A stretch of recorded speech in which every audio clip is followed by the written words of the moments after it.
Here's a quick boss showcase, showing you the point blank setup. The other setup is with long shot, using the fledgling.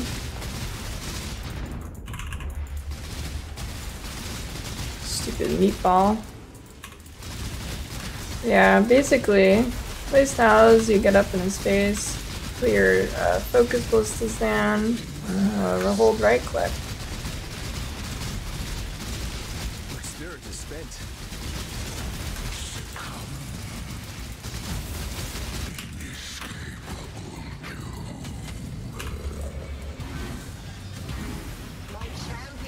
So the reason I'm not using Barrage is because I don't have any plus arrow gear that is much more expensive to make than the gear I'm wearing. And Barrage will mess up your elemental equilibrium anyways, because this is a all element build.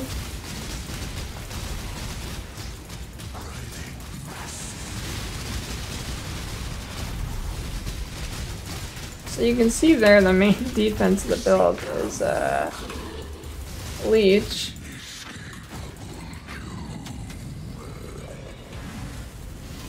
You do have spell suppression cap and some other stuff as well, which I'll get more into in a second, but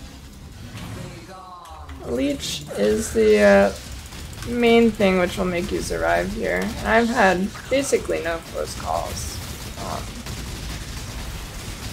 mapping at all, so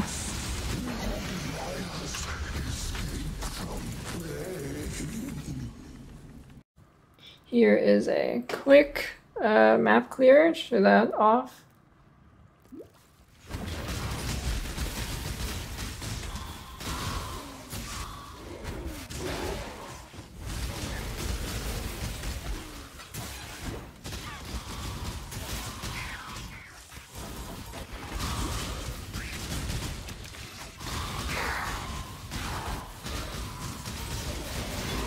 Is spent.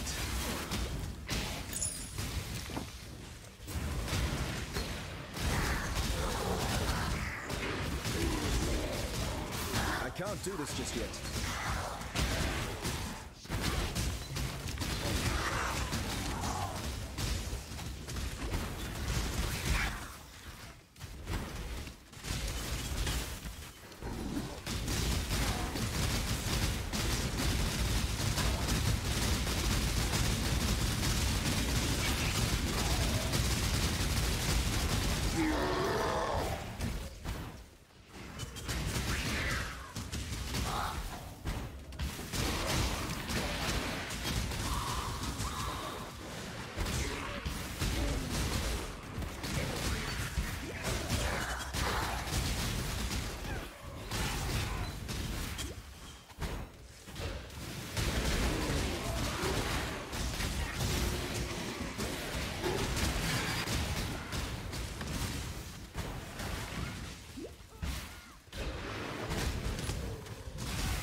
So let's go over the gear here.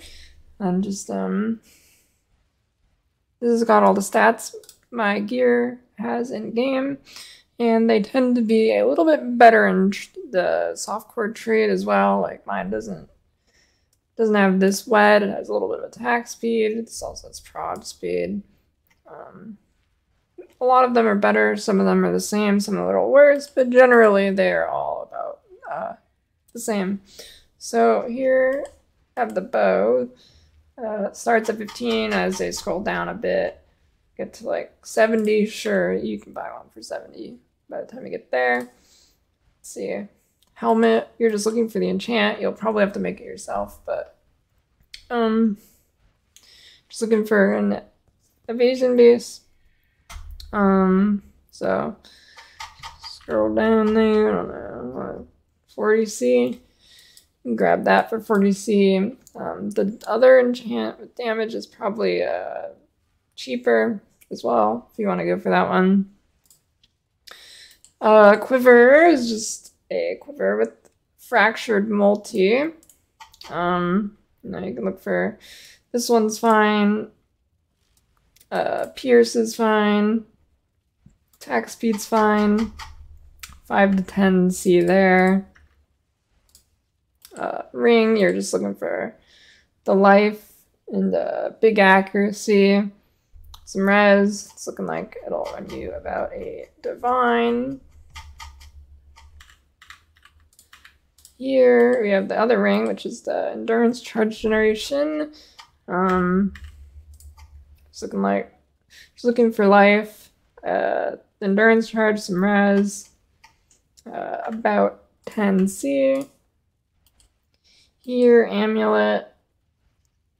You're looking for plus skills. It can be lightning, fire, or cold, whatever is the cheapest. Then you're gonna want crib multi on it as well. Some pretty good ones here. It's like 50 or 60 C. Mine doesn't even have multi on it. It just has the plus lightning, so that'll be better than mine. You could remove multi and get it for even cheaper. And the anoint you'll need, how much will that be? It's 3 silvers. I'll say, I don't know.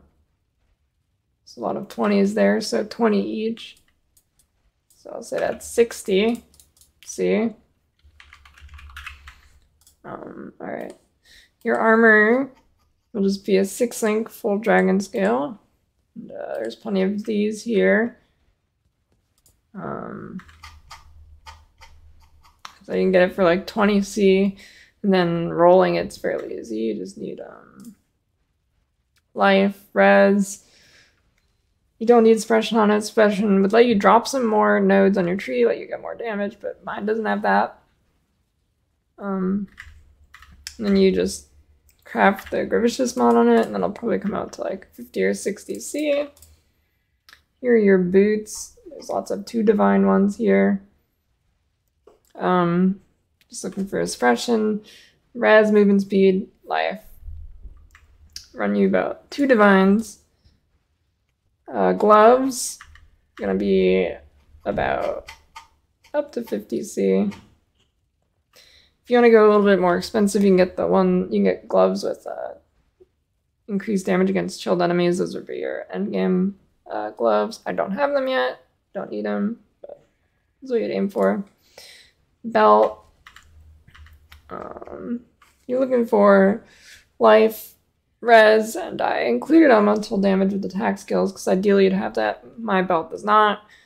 But say maybe like 100 C. There's some cheaper ones, but seems like you can get it for 100 C. If you remove that, it it's like 10 C. Your jewels. So you're looking for triple multi on your jewels. You can get like attack speed too. Like this one would be really good. But for triple multi, or at least like three good mods, double multi life, double multi attack speed, whatever. And it'll look like it'll be about 1 divine for those. Interrogation jewel, about 50 C, a little bit less. Replica conquers efficiency. You might not need this. It might vary from your setup to each, but it'll be about like 40 C. And then when you add all that together, sorry for the flashbang, it's about 6 divine, 150 C, around there, so not too bad. So let's look at the PoB. So I'll go through the PoB a bit here. Make sure you look at the notes if you're wondering about anything. I haven't written anything yet, but it's a good idea to look there in all of my PoBs, because if there's anything really important to write, I will write it there.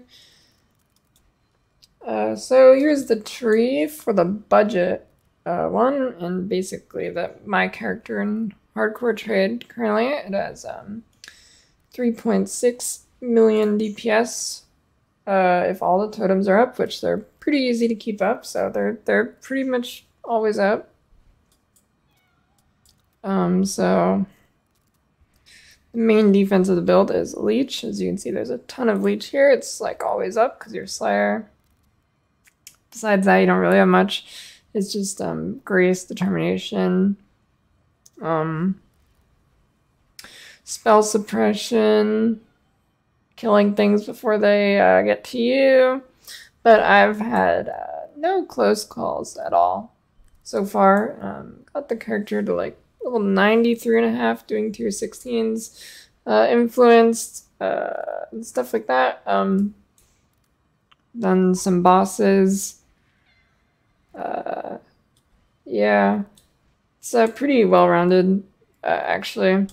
You just need to make sure your Leech is always up and you're always hitting something. Can't just stand around. But here's the tree. It makes, so since it's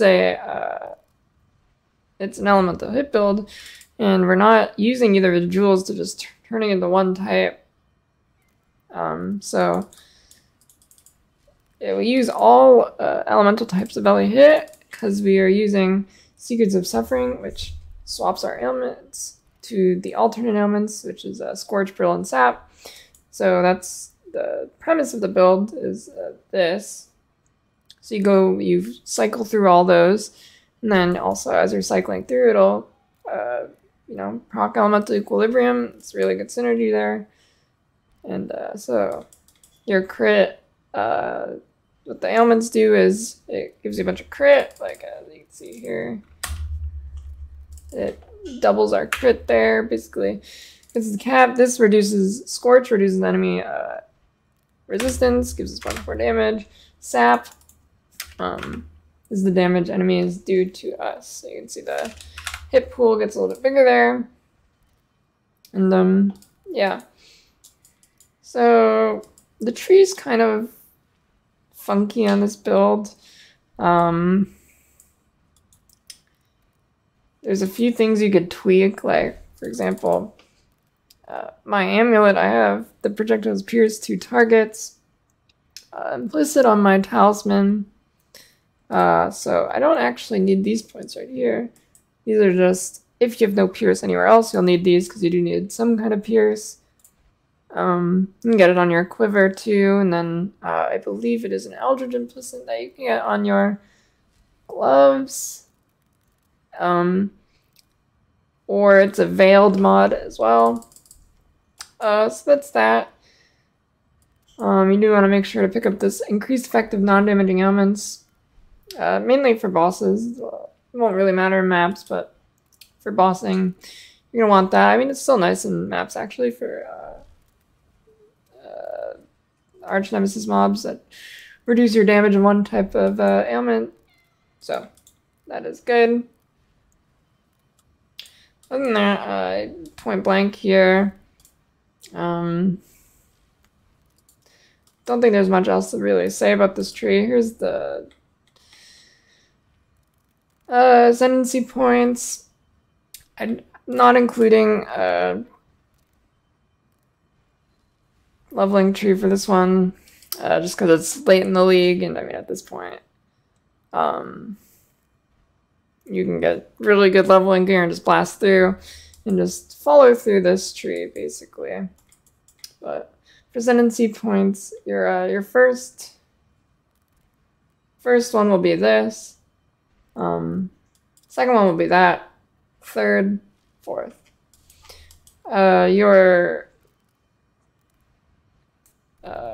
Just whenever you get over here, you can, like, it's really no rush to swap to Secrets of Suffering, but if you put it in early, it's fine as well. I mean, yeah, I guess you could, well, leveling, you could put it in here too, just to get it quicker. It is really good. So, but yeah, you level as elemental hit. You just blast through. You get that at level 12. Before that, you can do, I did Galvanic Arrow. And you can level with Quill Rain. It's really good. Speaking of Quill Rain,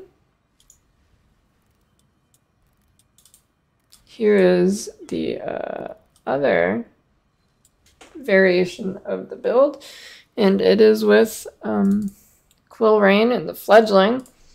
So wait, this isn't it. Where is it? Here we go. So here's the less budget version, and it is also, in my opinion, kind of more janky. I'm not a huge fan of going far with Fledgling, far shot. Not a huge fan of that, but it is more damage, for sure. It's definitely more damage. I'm not a huge fan of it. I like getting up close. But if you don't like getting up close, then long shot is the way to go. And I mean, it is safer. And it is more damage, so yeah, I'd probably just do that. But if you don't want to do that, you can also swap this tree to being point blank. It is kind of a little bit less damage, but yeah, I'd forget it. I'd just say Fledgling. So now that I've messed things up, great. I'm just gonna do this. But yeah, this one is 13.2 million DPS, quite a bit up from the last one, but it is quite a bit better gear. It's not all really good gear. Some of it's better, but not completely. I mean, yeah, I'm sure you can figure out what gear to upgrade. For example, like this is not very good, but yeah. So there's some things you can tweak around there. Again, here, same thing here. If you get Pierce somewhere else, you don't need these points, so yeah. Ascendancy is a same scenario here, so grab it in the same order. But yeah, this is just the tree for this one. The only difference is you're going long shot instead of up close. You're going as far as you can. Yeah, this is definitely the more damage version. It's really, you can test both. Like I mean, it's really the burden of doing that is not too high. Fledgling's not expensive. And hey, I actually don't have an enchantment on this. There you go. So it's actually 14 million. I'd change it back. I mean, I'd take it back. It's not 13.2, it's 14 million. So yeah. That is this. Yeah. That's about it. Before anybody points it out, you don't need, before someone like says it's way more expensive than I'm saying it is, but you don't need Divergent Inspiration. If you just use like 2 non-channeling skill crafts, it's more than good enough. But yeah, probably the best hardcore viable bow build right now. I think it's pretty good, just in general actually, but yep, bows are in a kind of, I don't know, this build is actually not bad. Like, it's really not like super expensive, and it is pretty defensive as well. So I mean, 3.6 million DPS on a less than 10 divine budget, and it's hardcore viable. Can't say that about most bow builds, but it, compared to other builds, it does take a little bit more to get going. So